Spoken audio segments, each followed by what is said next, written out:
Let's talk about what's been going on with these Dominuses. Make sure you guys smash the living crap out of that subscribe button so you guys don't miss out more content. So I want to talk about the Dominuses and how the Rarity 5 ones have been kind of... They're a challenge for the community to realize that, like, Rarity 5 has been getting, like, constantly torn out of the market. Now, QCR is still $150. Secret Rares, $28 to $29 for Rage of the Abyss. Mega Pack Secrets, still $26. But you get down here, you see, oh, Collector's Rares, $26. Oh, okay. Platinum Secret Rares, $25. Ultimate Rares coming in at $23 to $24.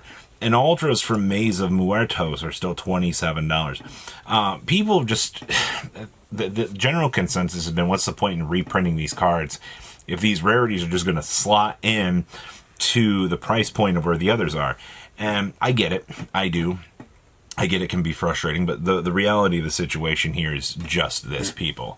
The Dominuses are some of the most important cards in the game right now in terms of meta application. Of course they're going to go up. Purge, we do get to see, you know, how the Starlights look on the market. I do think these are a little bit ridiculous.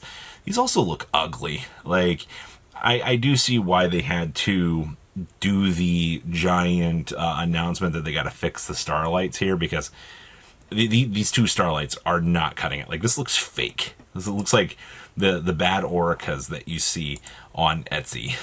Like, it's bad. But QCRs are 70s. These have gone down. You get Ultras for 67. It's crazy that these are the same price as the QCRs, because at this point I'd rather just get the QCRs. Secrets, 18s. Secrets from the tins are 17s. Ultras from Muertos are 18s. And, you know, you just kind of move along. Platinum Secret are 16s. But yeah, Purge definitely has had a de-acceleration, which is actually pretty good. Now, Zombie Lord. This is just something that kind of caught our channel's attention, because it's a zombie monster plus a tuner monster. And I guess during your opponent's turn you can target a zombie monster graveyard except for this, special summon it.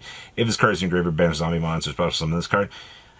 I mean, it's a free special summon during the opponent's turn. It's a big zombie monster, but it does look like, I mean, it's a $2 card right now, and it just looks like they're starting to accelerate on upwards, which is not a bad thing, actually. We do expect, you know, some hype with these sorts of things. Cyberdark Wurm. Judging by the state of Cyber Dragon right now, to be fair, it's going to be a while until we do get to see, like, the world of Cyber Dragon kind of, like, expand back out and grow a little bit. But Wurm was always one of those cards you can kind of slot in as a one-up, and you would typically get some decent results. Now, $20 versus the $4 copies from Aelin, which is not too terrible. Though I will say, the QCR is still cheap enough that if I was wanting to build Cyber Dragons, I'd probably just pick up a copy of the QCR just to add it to collection, just to be able to enjoy it. We've also got Forbidden Droplet. If you've not been paying attention, I'm going to sound like a broken record for this. As the days go by, we have seen catastrophic buyouts on so many different ultimate rares. There might be a time where Nibiru gets cratered off of the market again, you know. But these OTS ultimate rares, Droplet is a pretty strong card, which is crazy because these are 120. Well, you can get QCRs for $68 a piece. You got to remember, we just came off of a giant, I want to say like a reinvigoration of the secondary market here, where, you know, these ultimate rares are leaping back into action. You know, players are realizing, oh, hey, ultimate rare has always been the luxury rarity. And, you know, you're seeing the QCRs filing back underneath a lot of the current choices. So it's kind of interesting. Walls of the Imperial Tomb. Now, if you've been kind of paying attention, a lot of the horror stuff kind of got dumped into the reprint sector. But this card still only has two major printings. Now, if you're planning on playing anything Horus related, this is kind of like the extra DLC that kind of comes with the deck.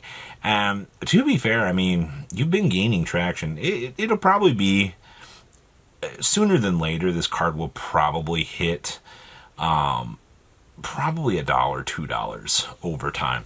I just wanted to bring this up because people like to know about penny stocks. It's one of the biggest questions we get asked around here is, what do we think is going to go up somewhere along the way? Well, here's your answer. It's probably going to be walls. At least it'll reach $1. Magician of Black Chaos Speed Duel Trials of the Kingdom. First of all, this is also another thing. No matter how much you thought Speed Duel was terrible, was a waste of the game's processing, was not good, the reality of the situation here, people, is Magician of Black Chaos Max, a lot of these Speed Duel cards in general have actual value about them. It's crazy to me because there's a damaged one here for $45. And then you go up to $96 here. And you just, genuinely, it's interesting just to see how some of the different Speed Duel things go on. Obviously, Magician of Black Chaos Max is kind of a more iconic card. Obviously, depending on, the rarity, it's definitely up there. SP Little Knight, Starlight Rares. So, base common SP Little Knights are around $1, give or take, a little bit of change. Based on what we've been kind of seeing with that, players are kind of taking the leap. They're like, well, at the point of buying the dollar one, I may as well just spend the $6, $7 to upgrade it. And that's where, these $7 copies are kind of coming in. Now, there's a couple lines in this end. You got 50 here. I assume that there's a couple of other ones running around. You're in no danger of seeing this card getting bought out. But if you've picked up some commons and you're kind of just like, well, let's go ahead and upgrade this. This is where you're sitting right now, which isn't too bad. Escape from the Dark Dimension. Are you kidding me? Why is it every time First Ed cards just are such weird commodities on the market? I feel like I'm never going to truly understand the weird abnormalities that come with this, but one listing for $100. Bestial Saronir. A lot of these Starlight rares, I'm actually kind of impressed with. Saronir was one of the ones that got the big dookie. It's also crazy because these dip down to like $10, and they catapult it right back on up to $22. And this is going to be a lot of the case of a lot of things you're going to be tracking from Rarity 5. You're going to see a lot of these cards, they were very cheap week one, and then all of a sudden, they tipped right back on up. Starlights are probably the rarity that people are going to have to adapt to and go, all right, this is the highest rarity of the block now. Dust Tornado, Pharaoh's Servant, Near Mint. This is actually kind of impressive. $30 and then $42 for a near mint copy of an original Pharaoh's Servant Dust Tornado. Interesting. Mirror Wall. Really? Interestingly enough, these are not that crazy for First Eds. You're genuinely looking at about $12 for First Ed copies of Mirror Wall. It's actually kind of cool. You don't really get the chance to see old cards like this being this cheap. But to be fair, Mirror Wall's not like a crazy card. Fiendish Chain First Eds. At this point, you're just kind of better off just to walk on over, go buy some of the ultimate rares, because you'll feel a little bit better about your purchase, because at least you will get to enjoy them. And I think that's kind of a good thing. Torrential Tributes from Labyrinth, Elowen, First Ed, Near Mints. This is actually wild. These are $130 for Near Mint First Edition copies. Take a second to think about that, though. That, these cards are pushing some crazy numbers, man.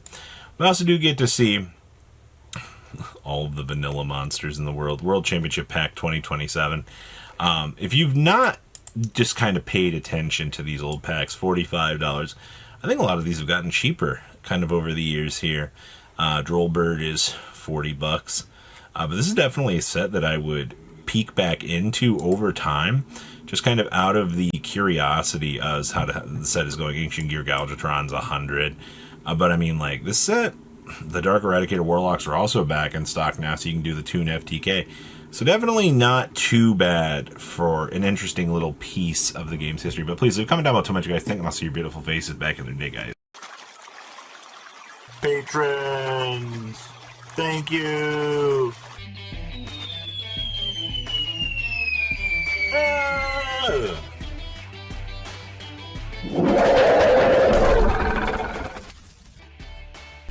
Thank you so much for watching. Check out these other videos.